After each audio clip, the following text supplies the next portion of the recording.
In the flickering torchlight of medieval Europe and beyond, justice did not always wear robes and carry gavels.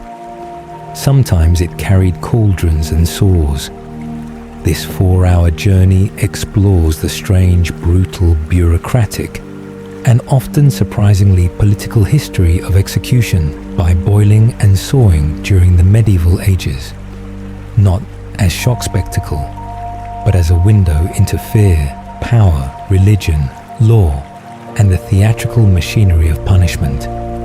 We'll walk through public squares thick with steam, royal decrees written in ink and sealed in wax, markets where boiling oil wasn't just for cooking, executioners who were both feared and needed, crowds who treated death like public theatre. And by the end, we'll understand something unsettling. These punishments weren't just cruelty, they were messages. Picture this: a cauldron large enough to bathe a horse, steam hissing into grey morning air, a crowd pressed shoulder to shoulder, clutching bread, whispering prayers, adjusting hats, and beside the fire, a man holding the wooden spoon the size of an oar. This isn't a kitchen, it's justice. Tonight, we're stepping into the medieval world, where punishment was spectacle, law was theatre, and sometimes, unbelievably, history boiled. Welcome to a very long, very strange journey. If you're new here, subscribe, because we specialize in the parts of history that make you lean back and say, wait, they did what? And more importantly, why? And here's my question for you tonight. If you lived in the Middle Ages, would you attend a public execution or avoid it completely? Tell me in the comments. No judgment. Medieval towns didn't have Netflix. Now, execution by boiling, execution by sawing. These weren't everyday punishments.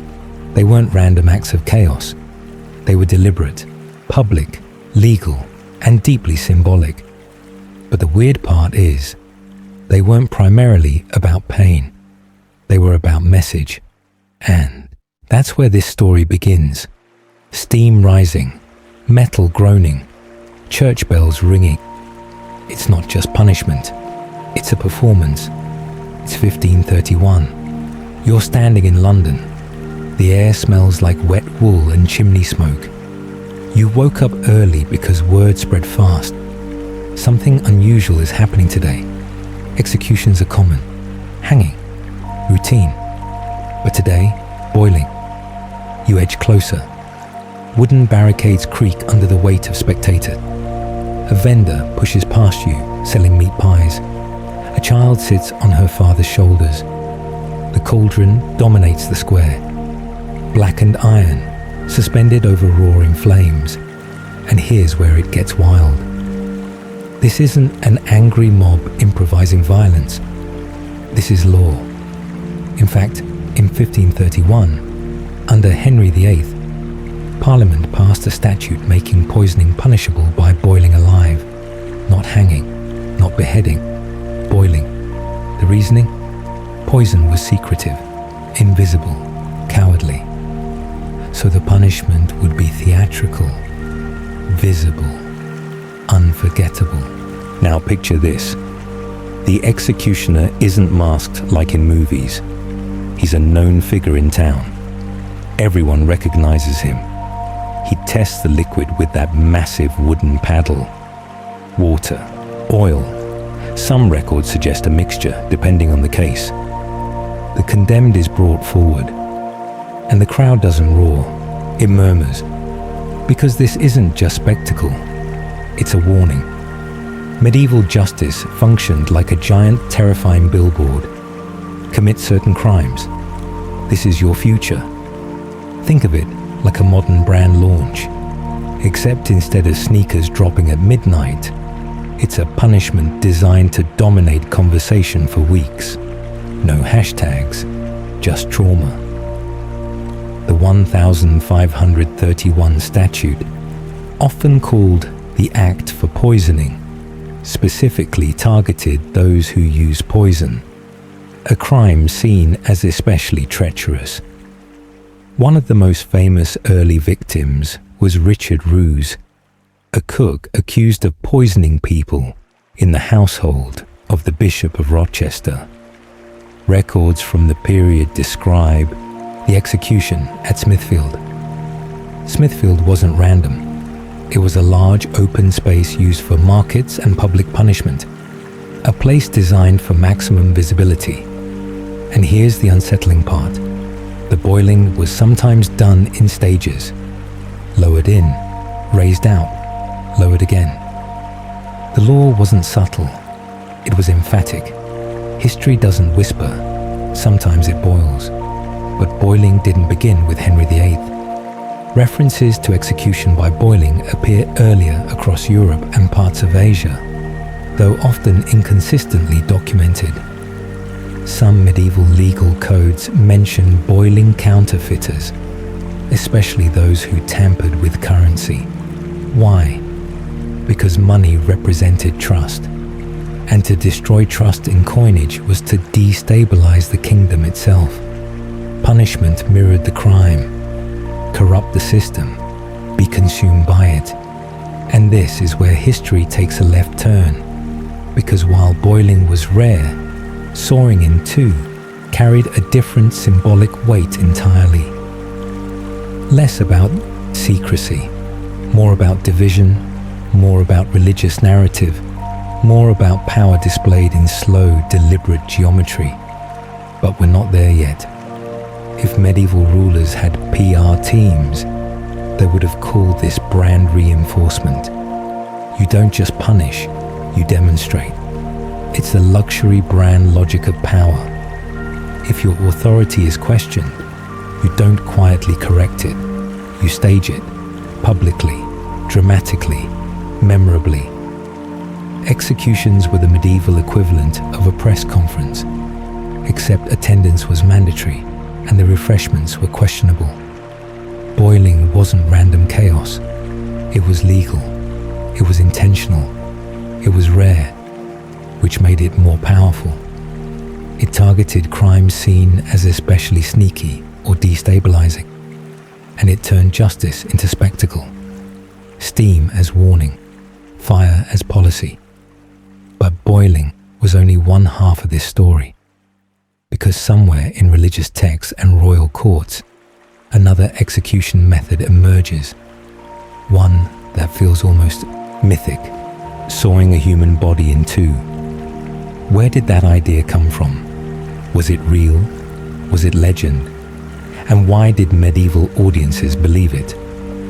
Next, we step into scripture, empire, and the thin line between recorded history and storytelling. Because sometimes the most terrifying punishments begin as whispers and then become law. A wooden beam, a rope binding ankles, a saw resting against human skin. No fire this time, no steam, just teeth and gravity. And the unsettling question, was this ever real? Or was it a story people told to explain suffering? It's the late 1200s. You're inside a stone monastery somewhere in Western Europe. Candlelight flickers against damp walls. Ink glistens on fresh parchment. A monk leans over a manuscript. He's illustrating a martyr. The image is disturbing. A man suspended upside down between two planks. A saw at his midsection. Faces of executioners calm, almost clinical. You shift uncomfortably, but the monk is steady. Because to him, this is not horror, this is devotion. And here's where it gets wild. The image he's copying isn't new. It comes from a tradition centuries older, a story about a prophet, believed by many medieval Christians to have been executed by being sawn in half. The prophet Isaiah. The Hebrew Bible does not describe Isaiah's death, but later Jewish and Christian traditions, particularly a text known as the Ascension of Isaiah, likely written between the 1st and 3rd centuries CE, described the prophet being executed by sawing under King Manasseh. The story gained traction. By the medieval period, the idea of Isaiah being sawn in two was widely accepted in Christian Europe. In fact, a verse in the New Testament, Hebrews 11:37, references believers who were sawn asunder. It doesn't name Isaiah directly, but medieval commentators made the connection. And that connection mattered, because medieval Europe didn't separate religion and law. If a prophet endured it, the act itself carried symbolic weight. It wasn't just execution, it was testimony. Now picture this. You're a medieval villager hearing this story during a sermon.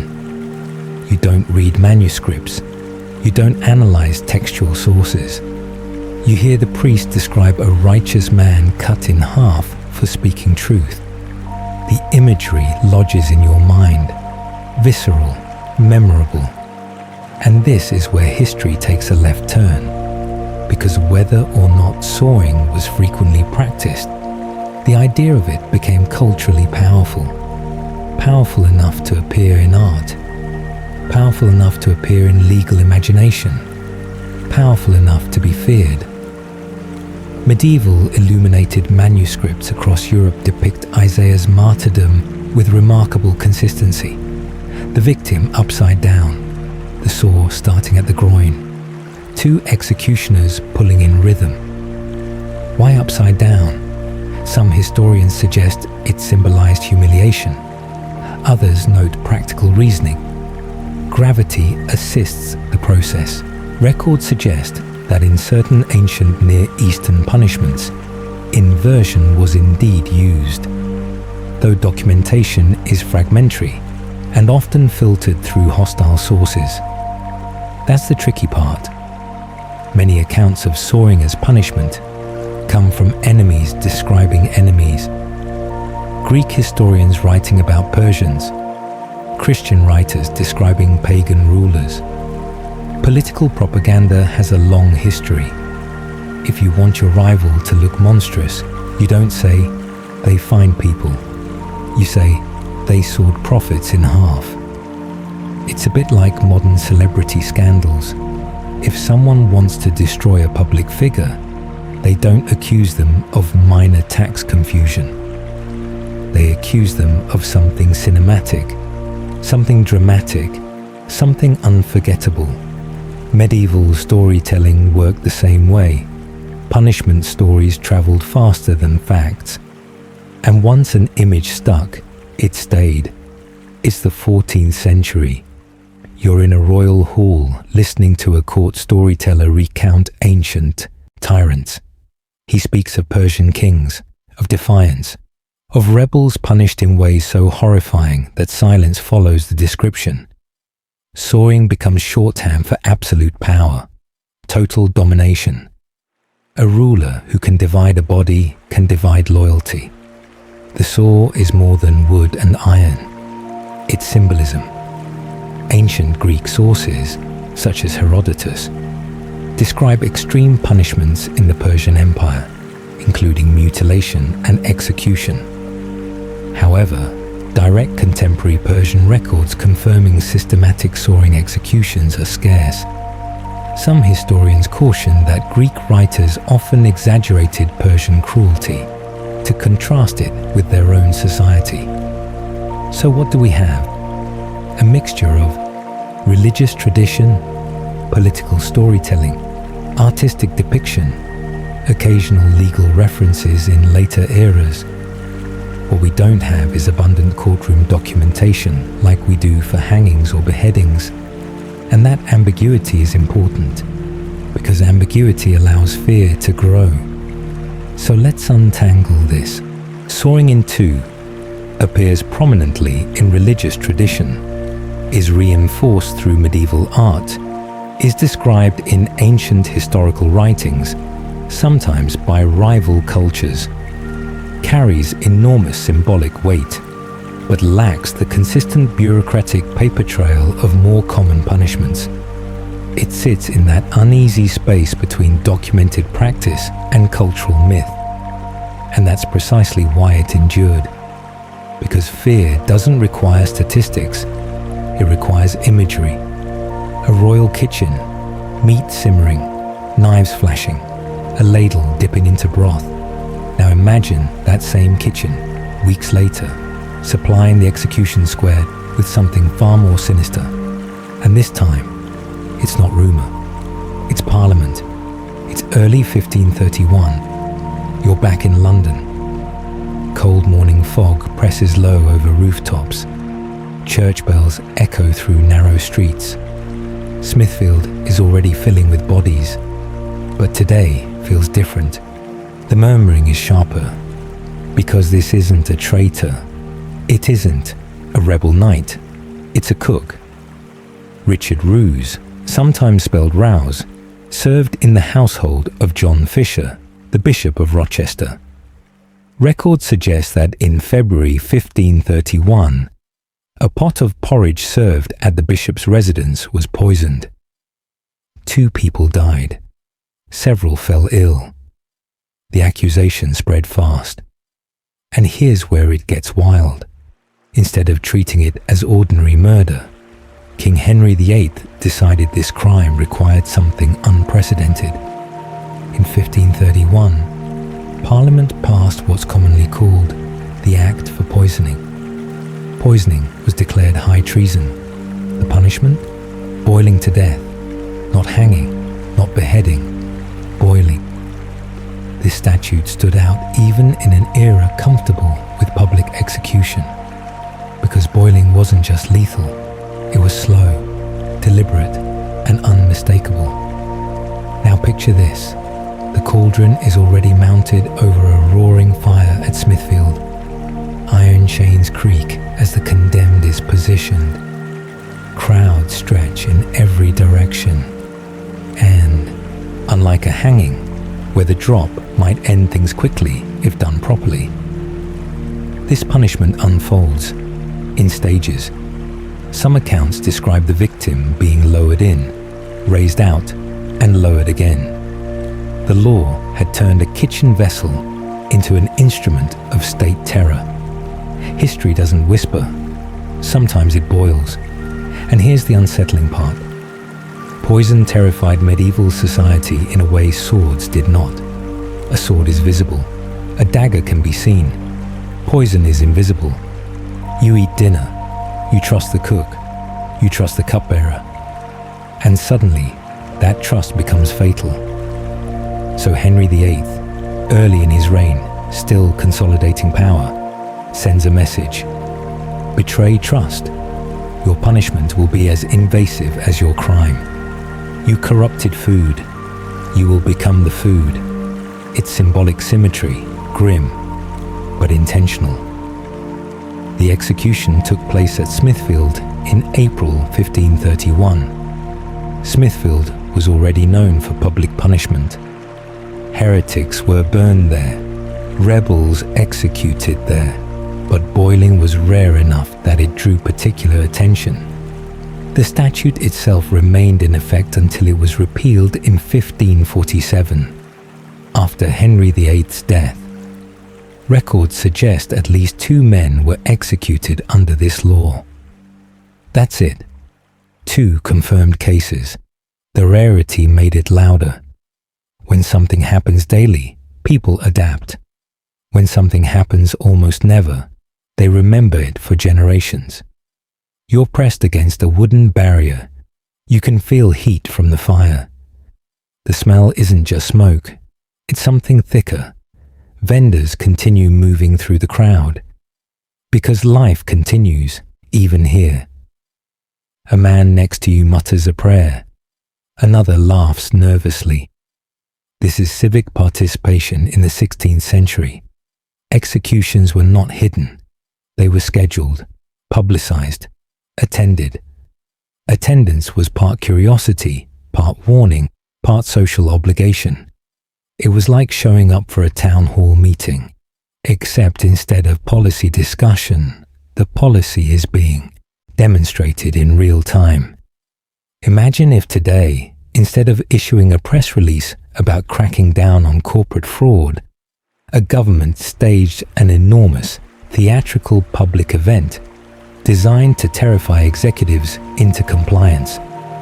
That's the scale of statement this was. No subtle messaging, no carefully worded tweets, just steam, and thousands watching.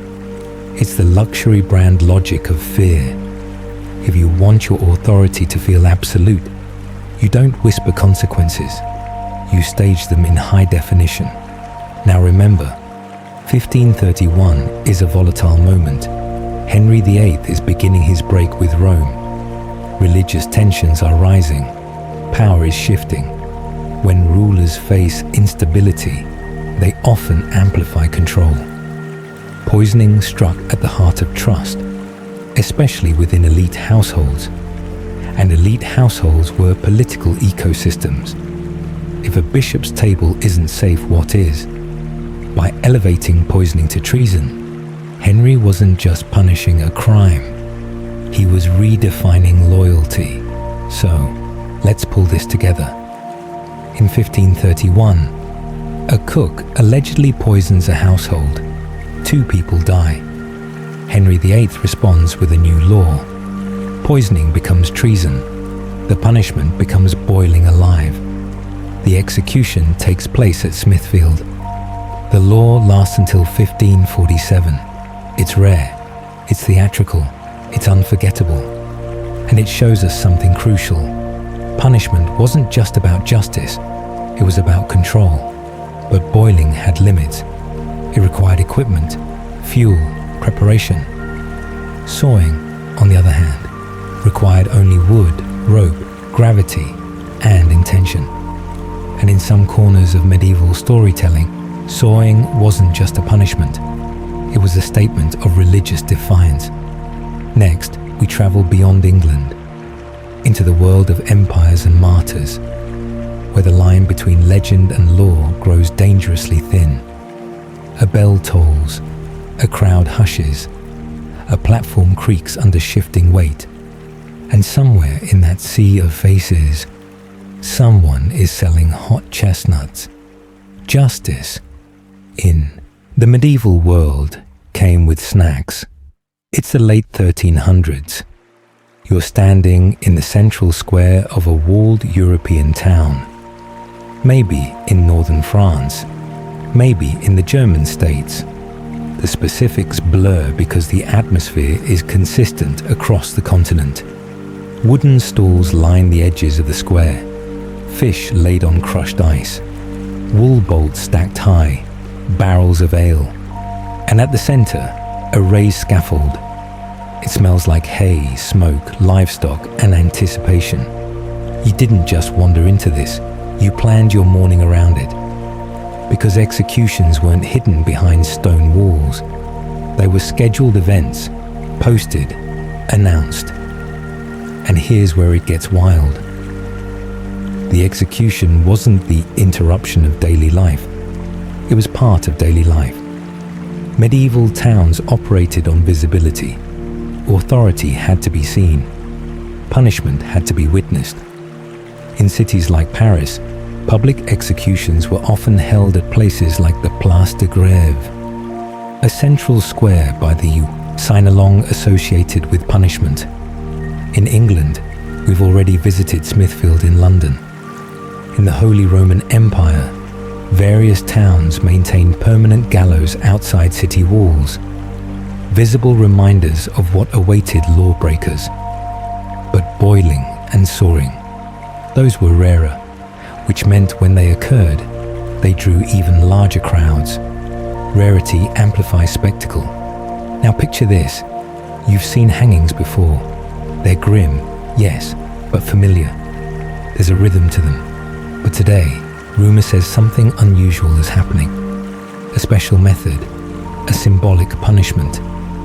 The crowd energy changes. It's not cheering. It's curiosity sharpened by dread. Because medieval justice worked on a principle modern governments rarely admit out loud. Fear is more effective when it is unforgettable. And this is where history takes a left turn. Because the crowd wasn't just passive, it was part of the machinery. Public executions served multiple purposes: deterrence, reinforcement of authority, religious messaging, social bonding. Yes, bonding. When a crowd gathers around a shared experience, even a grim one, it creates collective memory. Think of it like a massive group chat. Except instead of notifications, it's church bells. Everyone attends. Everyone talks about it afterward. Everyone retells it. And when boiling or soaring entered that chat, the story spread faster. Records from late medieval France show detailed municipal planning around executions, including platform construction, payments to executioners, and crowd management. Executioners were paid professionals. In some cities, they received a salary and housing outside town walls. They weren't random brutes. They were civic employees. And here's the part that surprises people. Some executioners were highly skilled craftsmen. Beheading cleanly required precision. Botched executions damaged reputations, not just of the executioner, but of the authorities who hired them. Now imagine applying that same expectation of competence to boiling or soaring. The logistics were complex, the visual impact immense, the margin for error deeply consequential. The condemned is brought forward. You can hear rope fibers stretching, wood grinding under shifting weight. If it's boiling, the cauldron radiates heat that makes you step back instinctively.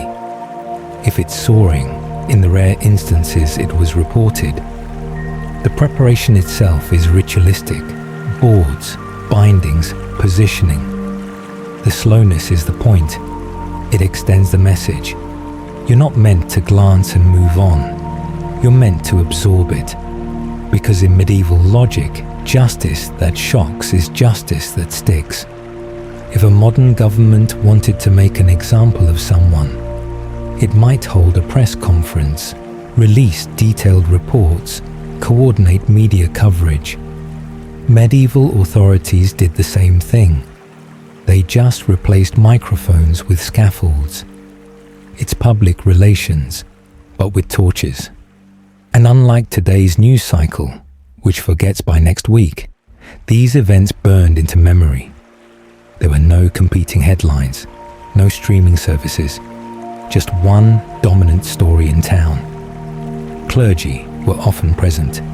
Prayers were offered, confessions heard. The condemned might be urged to repent publicly. Why? Because punishment wasn't only about law, it was about the soul, especially in cases tied to religious dissent or perceived betrayal. When soaring appeared in religious storytelling, like the martyrdom of Isaiah, it reinforced the idea that suffering could be meaningful. But here's the tension. When the state uses a method associated with martyrdom, it risks creating one. And that's a dangerous game.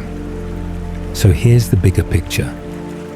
Public executions were civic ritual, political messaging, religious theatre crowd events.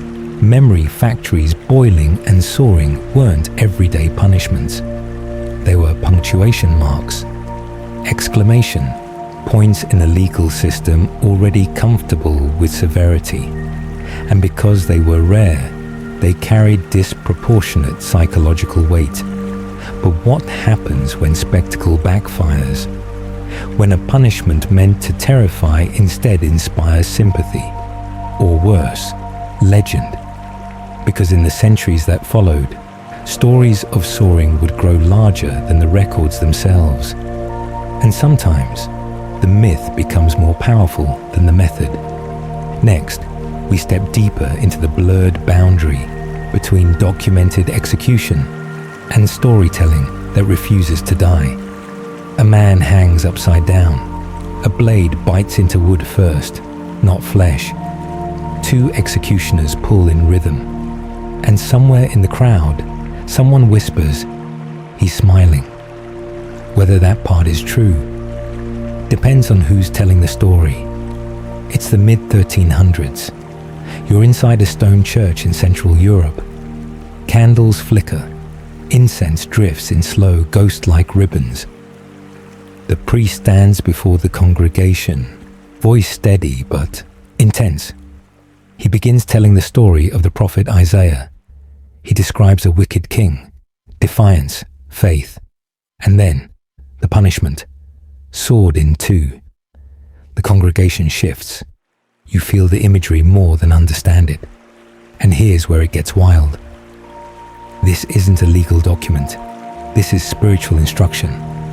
The suffering isn't random. It's sacred.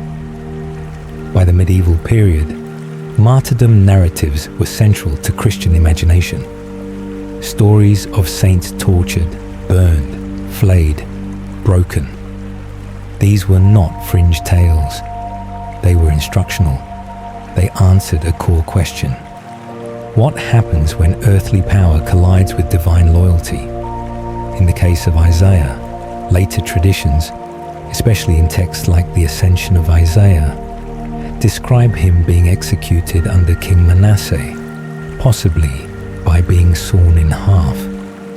The canonical Hebrew Bible does not detail this, but medieval audiences rarely distinguish sharply between canonical scripture and widely accepted tradition. If it was preached, if it was painted, if it was copied into manuscripts, it was real enough. Now picture this. You're an ordinary medieval listener. Life expectancy is short. Disease is constant. Authority is rigid. You're told that a holy man endured something unimaginably violent and remained faithful. The violence becomes proof. Proof of conviction. Proof of righteousness. And this is where history takes a left turn. Because once suffering becomes sacred, it becomes narratively powerful. Powerful enough to be imitated. Powerful enough to be feared. Powerful enough to be repurposed. In numerous medieval manuscripts and church frescoes across Europe, Isaiah is depicted mid-execution. Common visual elements include the prophet suspended upside down, a large two-man saw calm or prayerful facial expression, a tyrannical king observing. The upside-down positioning appears repeatedly in artistic depictions. Some historians note that inversion symbolized humiliation, the reversal of worldly order. Others suggest it was meant to visually intensify the drama. Either way, the imagery stuck. And imagery, in a largely illiterate society, carried enormous power. A painting was a sermon without words. Here's the critical question. Did medieval European courts regularly sentence people to be sawn in half? The answer appears to be extremely rarely, if at all. Unlike boiling in 16th century England, there is no widespread, well-documented European legal code mandating routine execution by sawing during the High Middle Ages. Mentions appear in ancient accounts of Near Eastern punishments, religious texts and traditions, later retellings of earlier empires. Some historians caution that stories of sawing were often attributed to foreign rulers, especially Persians or other Eastern monarchies, as a way of emphasizing their cruelty. It was narrative contrast. We are harsh, yes, but they are monstrous. Political storytelling, medieval edition. Imagine you're a ruler. You want to emphasize your own justice. You commission a chronicler. He writes about ancient tyrants who cut prophets in half. The message is subtle but clear. Our justice may be stern, but we are not that. Sawing becomes shorthand for ultimate despotism. The line a ruler crosses when power becomes madness. And yet, the image persists, because the mind holds onto what shocks it. It's a bit like how modern headlines gravitate toward extremes. A mild policy debate rarely trends. A scandal does. A catastrophe does. A shocking crime does. The medieval imagination worked similarly. If you want a story remembered for centuries, you make it unforgettable. Sawing in half isn't forgettable. It's cinematic. It's horrifying. It's symbolic. And because of that, it survives in memory far more vividly than many punishments that were far more common. There's something deeply symbolic about cutting a body into two halves. Division, separation, the literal splitting of unity. In religious storytelling, this mirrored spiritual themes. Faith divided from worldly power, truth divided from corruption, body divided from soul. It's brutal imagery, but it's also metaphor. And medieval audiences were fluent in metaphor. So let's steady the ground beneath our feet. Sawing in two, prominent in religious tradition, reinforced through art and preaching, associated with tyrannical rulers, rarely documented as routine medieval European legal practice, more powerful as symbol than statistic. It thrived in imagination, and imagination, in the Middle Ages, shaped reality. Because when enough people believe something represents ultimate power, it starts influencing how power behaves. But the story doesn't end in stained glass and sermons. Because outside Western Europe, in accounts of ancient empires, descriptions of sawing become more concrete, or at least more detailed.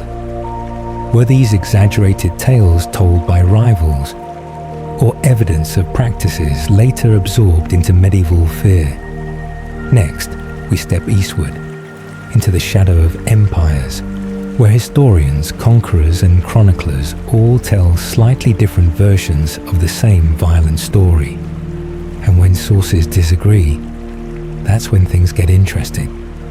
A royal court in Persia, polished stone, perfumed air, gold-threaded robes, and a Greek historian watching from a distance, sharpening not a blade, but a narrative. Because sometimes the most powerful weapon isn't a saw. It's a story about one. It's the 5th century BCE. You're not physically in Persia. You're in the mind of a Greek historian, specifically Herodotus. He writes about vast Eastern empires, their kings, their customs, their punishments. He describes executions, cruelty, exotic rituals, and here's where it gets wild. Most of his readers have never seen the Persian court. They rely entirely on his account. Now fast forward to the medieval period. European scholars copy and preserve classical Greek texts. Monks transcribe them by candlelight. The descriptions of Persian punishments survive, and over centuries, the line between reported and repeated begins to blur. Greek sources describe severe punishments under certain Persian rulers: mutilation, crucifixion, impalement. Some later writers include references to extreme executions, including sawing. However, direct Persian administrative records confirming systematic use of sawing are sparse. That absence matters, because most detailed accounts come from rivals. When Athens writes about Persia, it's not neutral journalism, it's geopolitical storytelling. If you want to unify your people, you highlight the barbarity of the other side. You amplify, you dramatize, you sharpen the edges. And this is where history takes a left turn. Because centuries later, medieval audiences read those amplified accounts as straightforward history. Now picture this. You're a 14th century scholar in Europe reading an ancient text describing an Eastern king who sawed a man in two for defiance. You don't have access to Persian archives. You don't have archaeological confirmation. You have parchment, and parchment carries authority. The story becomes part of your worldview. Sawing becomes associated with absolute monarchy, unchecked power, foreign tyranny. It's not just punishment, it's political shorthand. You're standing behind a chronicler writing about distant lands. He includes stories of extreme punishments, sometimes drawn from classical texts, sometimes from travelers' accounts. The medieval world loved travel literature. Marco Polo's journeys, crusader, narratives, merchant tales, they describe strange customs in faraway places, and readers consume them eagerly. Exotic punishments became proof of exotic danger. If boiling was the king's message at home, sawing was the emperor's myth abroad. During the Middle Ages, monasteries preserved and recopied ancient works, including those of Herodotus and later classical historians. These texts were not always critically evaluated the way modern historians approach them. They were respected authorities.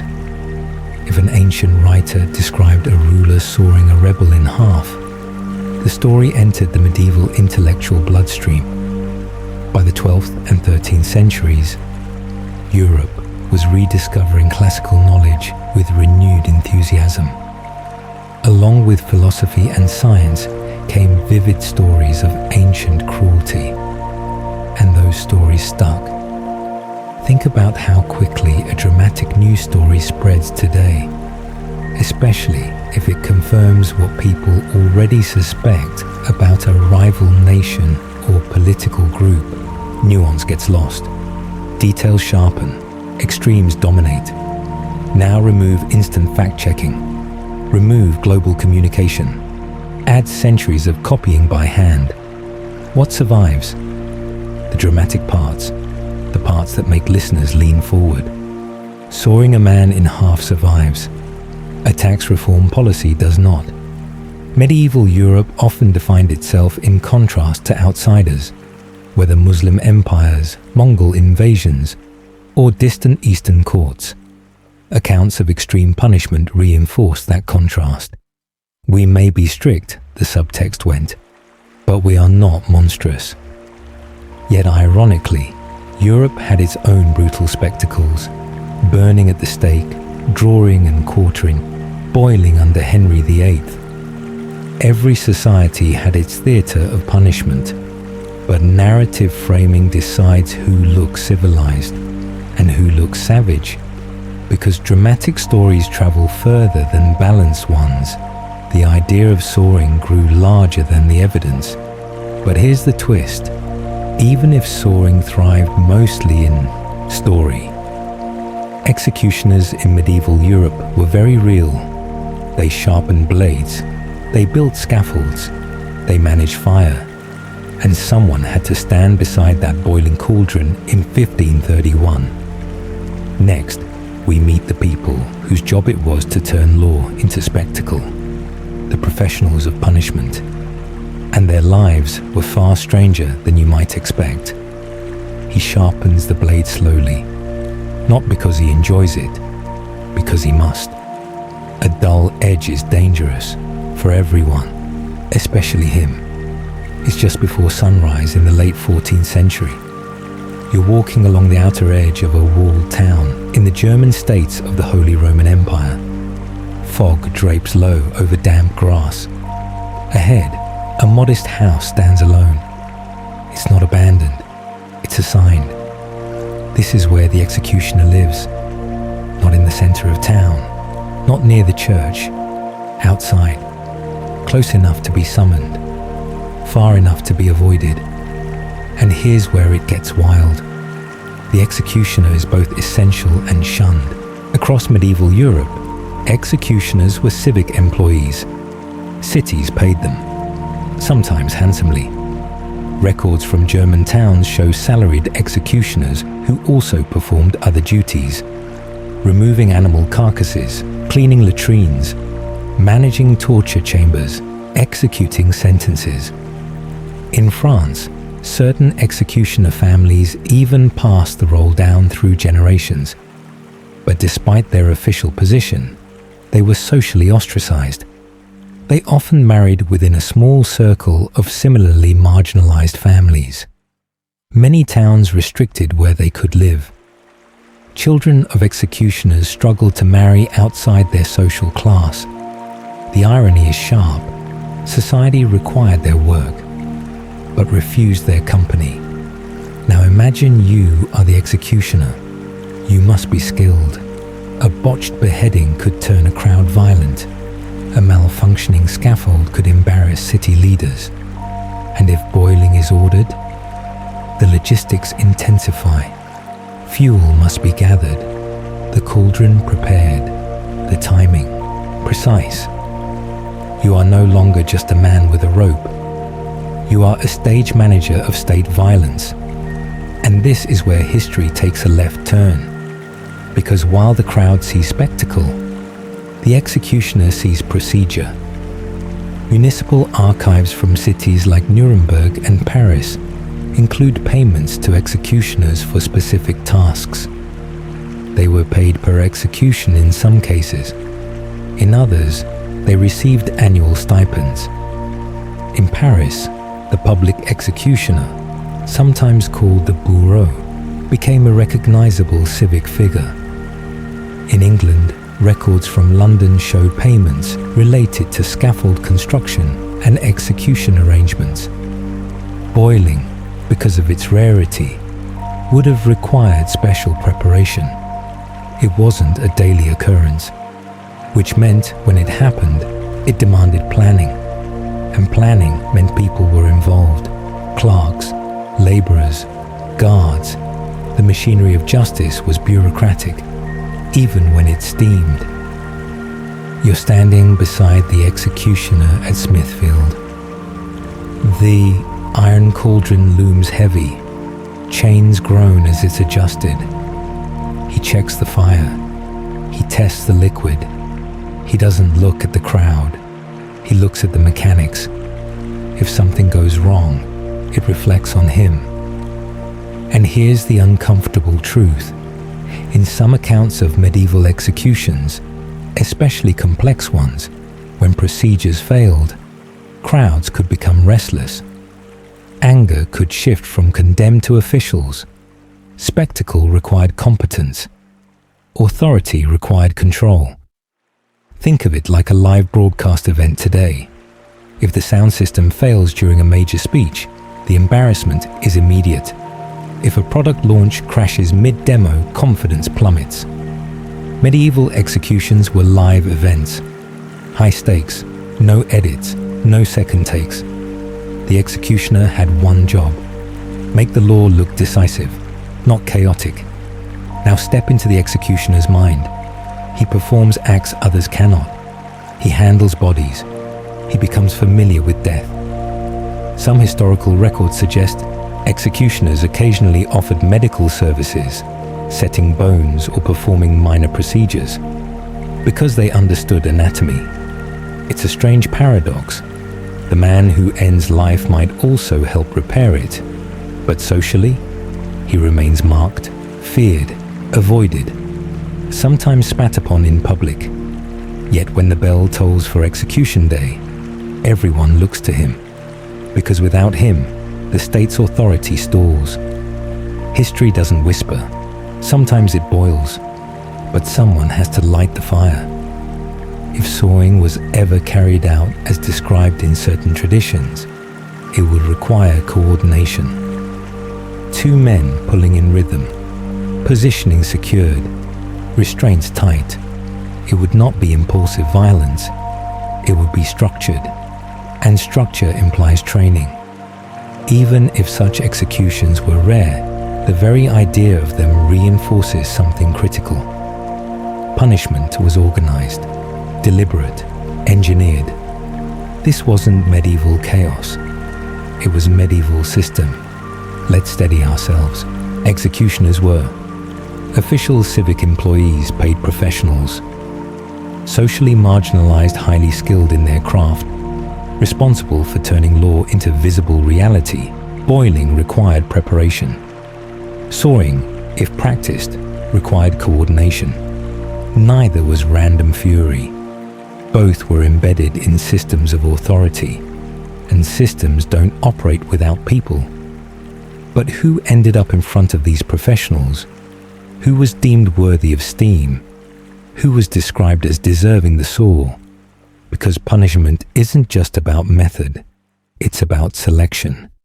Next, we examine the politics of crime in the medieval world, and how class, gender, and power determined not just guilt, but spectacle. 2 thieves steal bread. One is whipped and released. The other poisons a bowl of porridge.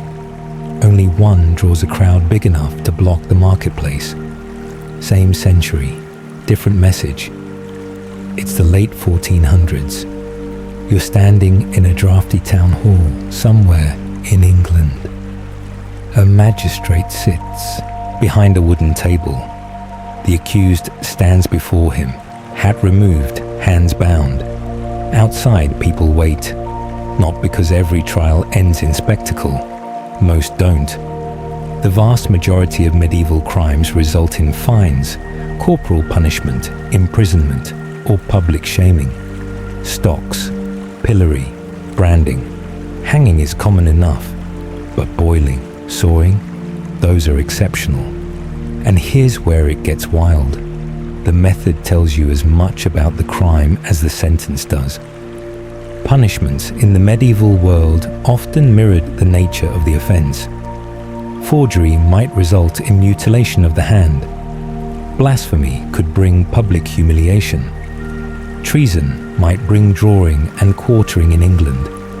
And poisoning, secret, hidden, intimate, was seen as especially vile.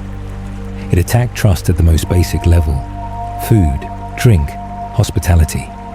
Which is why in 1531, under Henry VIII, poisoning was elevated to treason. Boiling wasn't chosen randomly. It reflected the perceived horror of contaminating something meant to nourish. You corrupt the pot becomes your end. Let's return briefly to Richard Roos.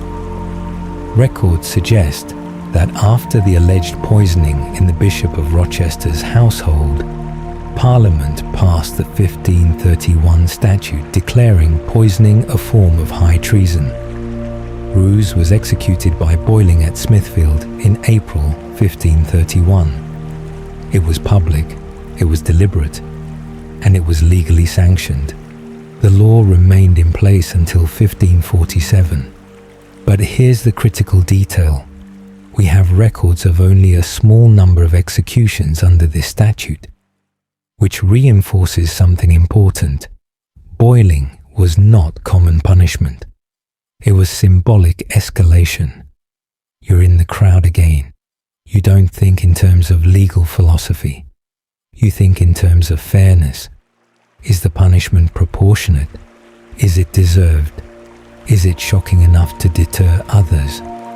And this is where medieval logic diverges from modern sensibilities. Public spectacle was not considered barbaric by default. It was educational. It was moral instruction, a lesson delivered through fear.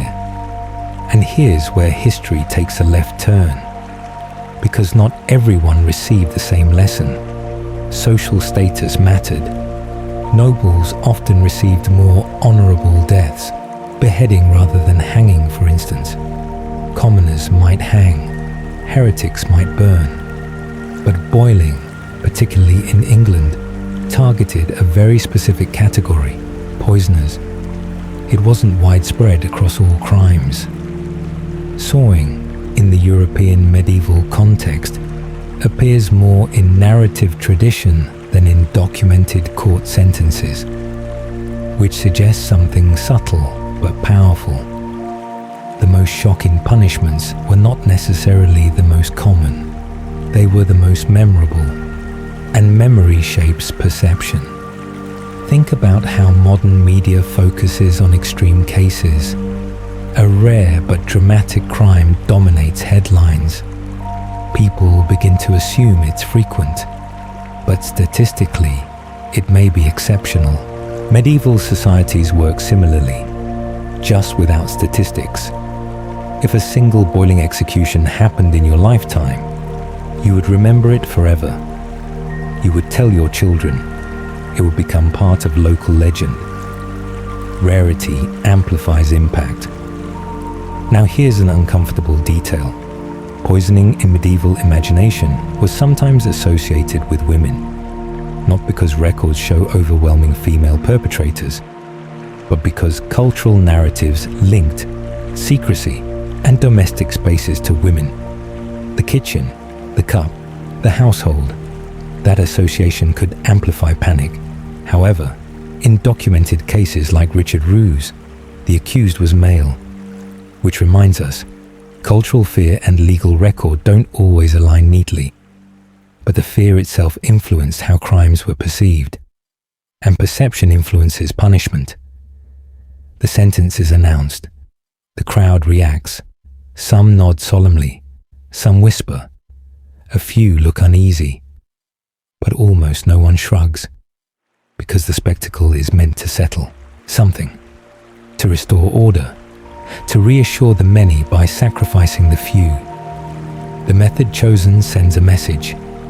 This crime threatens all of us. This response protects all of us. At least, that's the theory. But something else was happening in these crowded squares. Commerce, vendors, travelers arriving just to witness the event. Executions weren't just legal acts.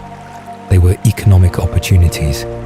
And when fear becomes an event, someone always sells tickets. Next, we explore the marketplace of mortality, where punishment met profit. A man is about to die, and 3 feet away someone is arguing over the price of onions.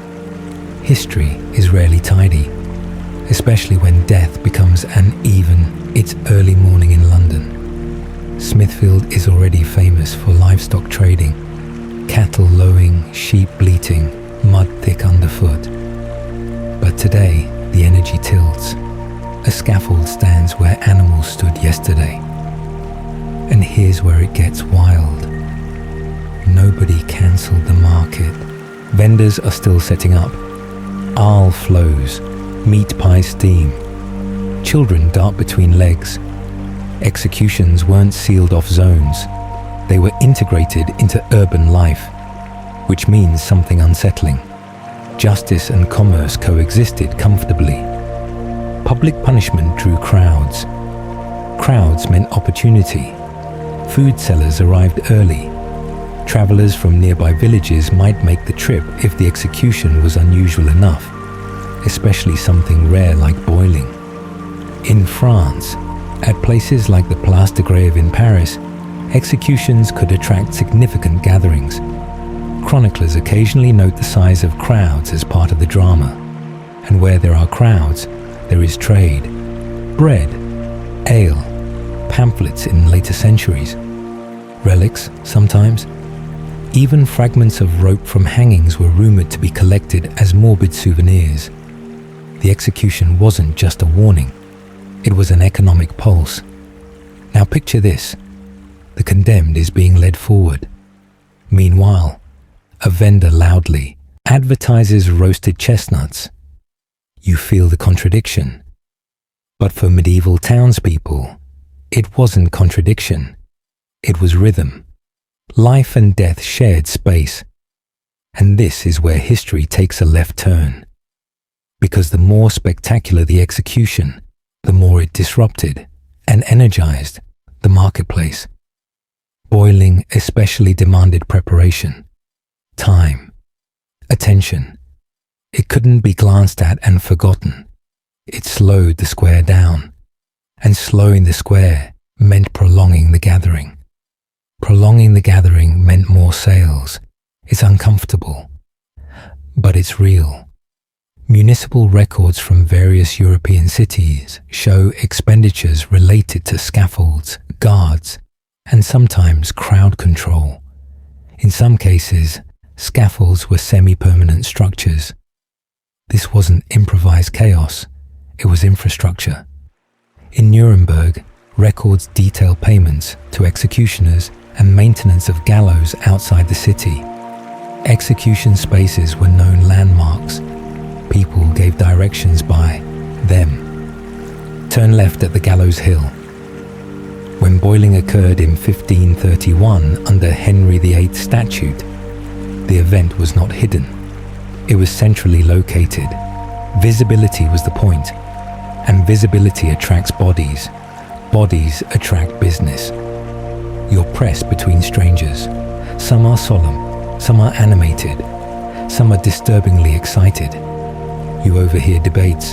Too harsh. No, deserved. What if it was an accident? Poison is treachery. The execution becomes public discourse. No printed opinion columns, no polling data, just voices in a square. And the crowd is not a single emotion. It's a mixture: curiosity, fear, moral certainty, doubt, boredom, hunger. Humans are complicated, even when witnessing something grim. Think of modern high-profile trials that dominate headlines. People gather outside courthouses. Vendors sell merchandise. News crews broadcast live.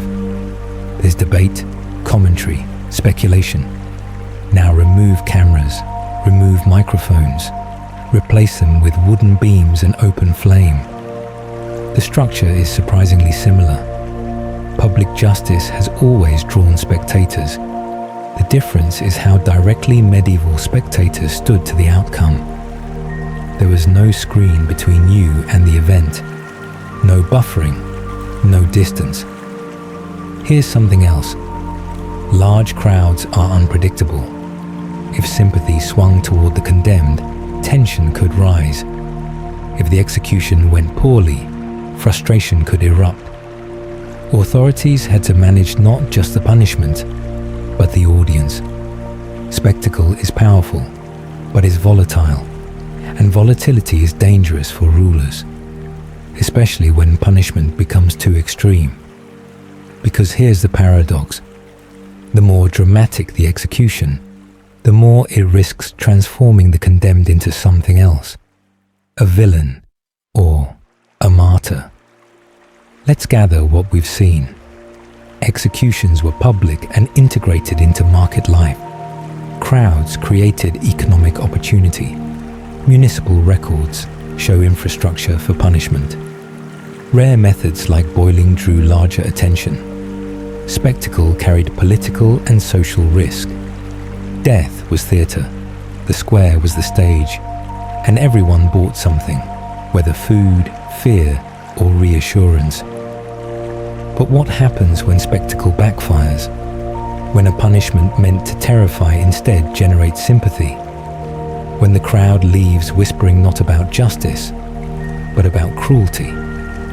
Next, we step into the psychological world of medieval belief, where pain, faith, and power collided in ways that reshaped how punishment was understood. Because sometimes, the more loudly authority shouts, the more people begin to question it. A man kneels before a crowd. He prays. The fire crackles beside him. And instead of screaming for mercy, he asks for forgiveness. Not for himself, for them. Now the spectacle is shifting. It's the late 1300s. You're standing in a square outside a cathedral somewhere in Western Europe. The bell has just finished tolling. A condemned man, accused of heresy, stands before a gathered crowd. He is not being boiled. He is not being sawn. He is to be burned. But the emotional mechanics are similar: public, visible, symbolic. And here's where it gets wild. He looks calm. Too calm. In the medieval Christian worldview, suffering was not meaningless. It could purify. It could redeem. It could mirror Christ's own pain, which created a dangerous paradox for rulers. When the state inflicted punishment on someone perceived as wicked, the crowd saw justice, But when the condemned appeared devout, steadfast, prayerful, composed, the narrative began to wobble. Because composure under extreme punishment looked like sanctity. This is why martyr stories carried such power. The method of execution could transform a criminal into a saint, depending on perception. Now picture this. You're in the crowd. You expected terror. You expected pleading. Instead, you see conviction. And this is where history takes a left turn. Because spectacle can produce unintended heroes. If someone endures suffering with visible faith, the crowd may reinterpret the event. The punishment meant to silence becomes amplification. It's a risky equation. The more extreme the method, boiling, sawing, burning, the greater the potential for transformation. Medieval Europe was saturated with martyr literature. Stories of early Christian martyrs circulated widely. The tale of Isaiah being sawn in two, preserved in later Jewish and Christian tradition, reinforced the idea that righteous suffering could defeat tyranny spiritually. When medieval artists depicted Isaiah upside down, calmly enduring the saw, the image carried theological weight. It told viewers, earthly power is temporary, faith is eternal. That message was not always convenient for earthly rulers. Someone near you murmurs, "He dies like a saint." That whisper spreads, not loudly, but persistently. And this is the hidden vulnerability of public punishment. You cannot control how every spectator interprets what they see. You can stage the fire. You can sharpen the blade. You cannot fully script the crowd. Think of modern public figures who endure scandal or accusation. If they collapse under pressure, the public often condemns them.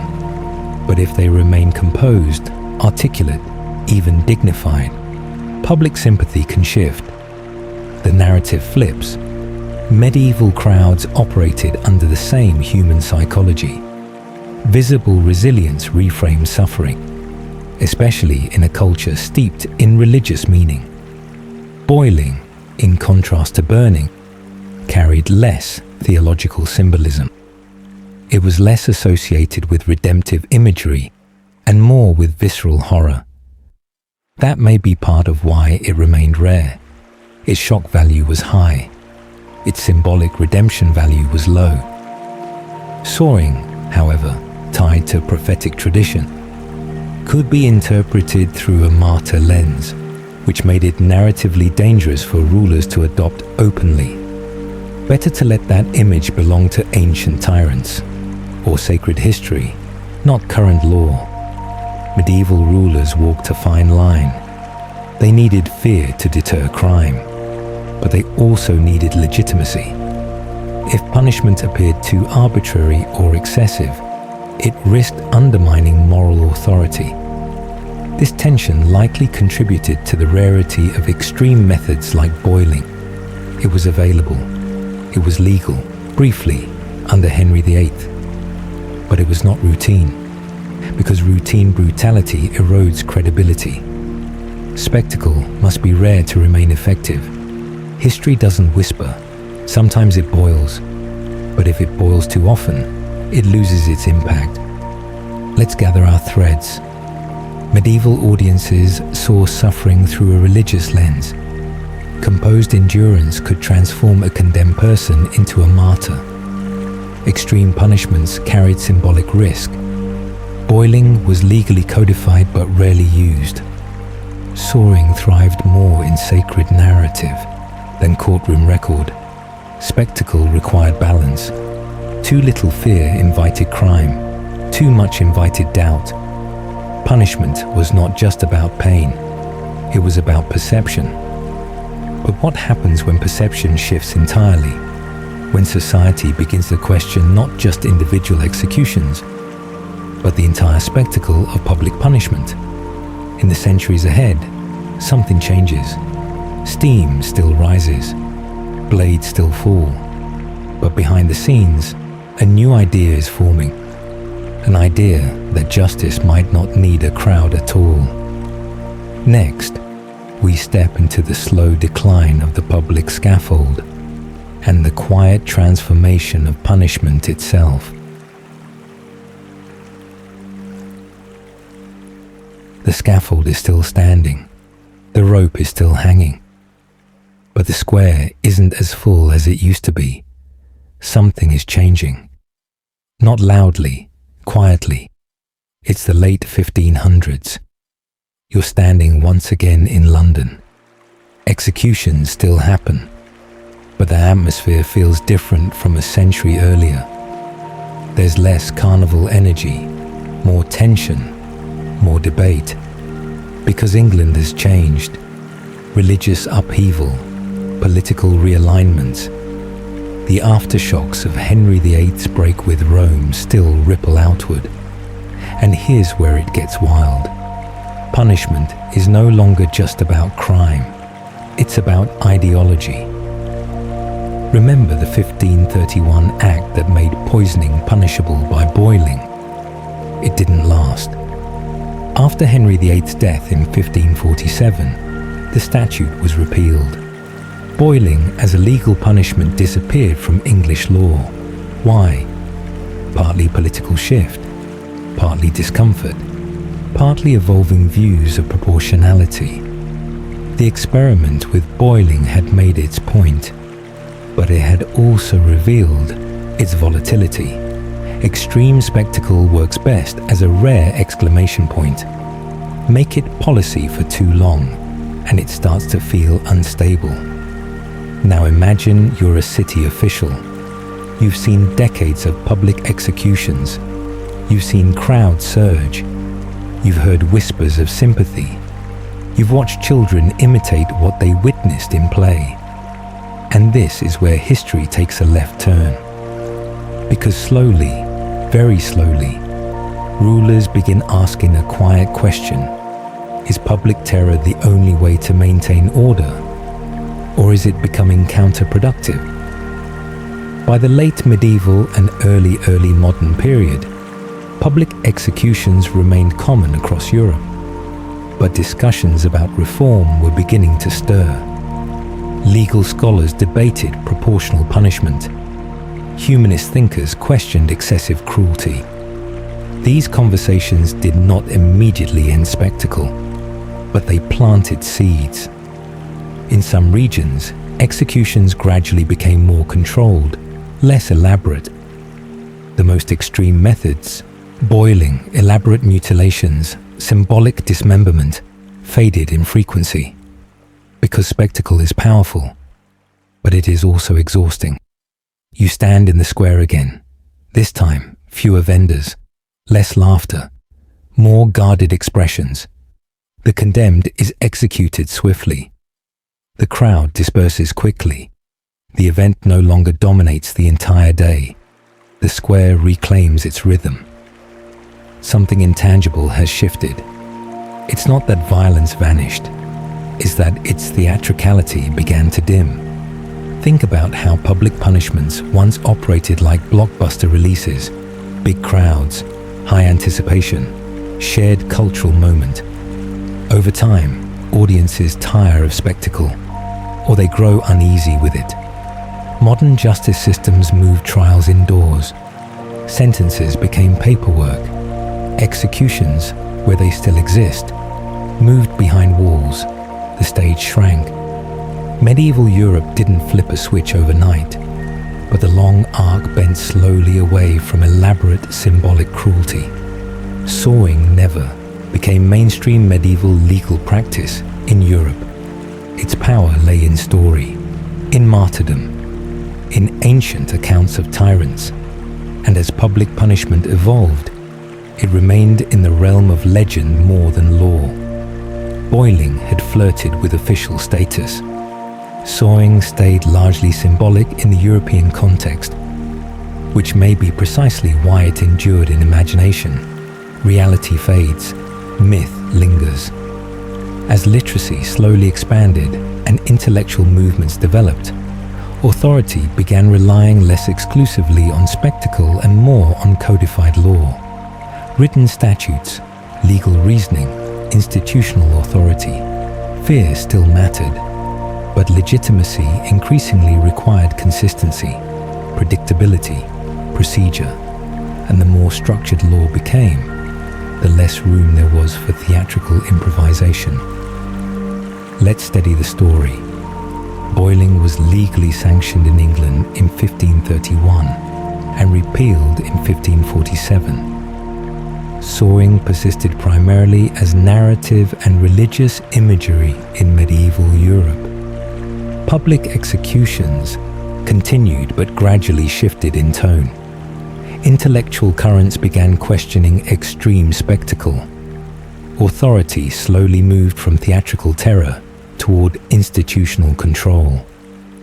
The scaffold didn't vanish, but its spotlight dimmed. Yet even as public spectacle declined, the stories didn't. Boiling remained a shorthand for tyrannical overreach. Sawing remained an image of ultimate cruelty. And centuries later, people would look back at the Middle Ages and ask, were they really that brutal? Or are we remembering the steam more vividly than the system? Next, we untangle myth from record and confront how memory reshapes history itself. A museum display, a glass case, an illustration of a man being sawn in two, a caption that reads, "Medieval punishment." But is that the whole story? Or just the loudest part? It's the present day. You're standing in a climate-controlled archive, white gloves, acid-free boxes. A parchment statute from 1531 lies carefully, unfolded. The ink is faded, the wax seal cracked. This is the act that made poisoning punishable by boiling under Henry VIII. It's real, it existed, it changed lives. But here's where it gets wild. If you judge the entire medieval justice system by this single document, you'd miss the bigger picture. Because boiling was dramatic and rare. When we look back at the Middle Ages, certain images dominate. Iron maidens, endless torture chambers, crowds cheering constant brutality. But historians consistently find something more complex. Most medieval punishments were fines, public shaming, imprisonment, corporal penalties. Hanging, extreme executions like boiling were exceptional. Sawing in two, in the European medieval legal context, appears overwhelmingly in religious tradition and inherited narratives from antiquity. That doesn't mean medieval justice was gentle. It wasn't, but it was structured, rule-bound, contextual, not random frenzy. Now picture this. You're a teenager in the 21st century, hearing about medieval boiling for the first time.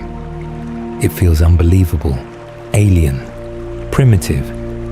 And this is where history takes a left turn. Because every era believes the previous one was uniquely brutal. But brutality is rarely unique. It's contextual. Medieval Europe had boiling.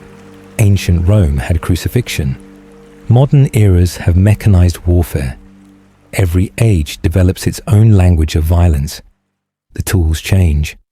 The psychology of power does not. We have documentation for the 1531 English statute.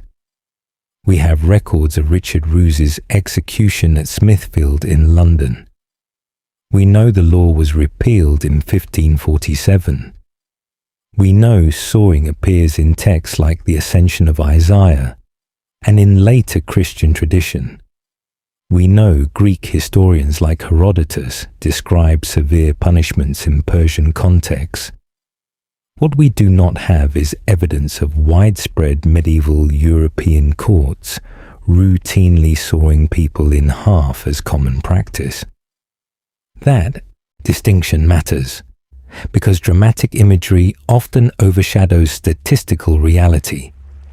And when something is shocking, it becomes representative, even if it was exceptional. You're in a medieval tavern years after a boiling execution. Someone brings it up. Remember that day at Smithfield? The story grows with each retelling. Details sharpen, emotions heighten. Memory is not a recording device, it's a storyteller. And storytellers prefer steam to paperwork. Saw blades to tax codes, fire to footnotes. History doesn't whisper. Sometimes it boils, but memory magnifies.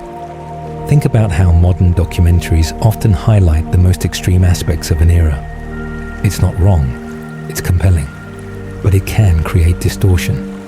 If you judged our time solely by viral headlines, future historians might think we did nothing but argue, panic, and spiral. Medieval life included festivals, art, law codes, agriculture, family life, and yes, public punishment. But the scaffold was not the entirety of existence. It was one part of a much larger world.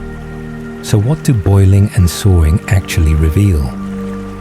Not that medieval people were uniquely monstrous, but that power seeks visibility. Authority wants to be seen, and when trust is threatened through poisoning, rebellion, or heresy, rulers respond symbolically. The method mirrors the message. Boiling punished betrayal of sustenance. Sawing symbolized division and defiance. Both were theatrical. Both were communicative. Both were about control. Let's bring our long journey into focus. Boiling was legally codified in England in 1531 and repealed in 1547. It was rare, deliberate, and symbolic.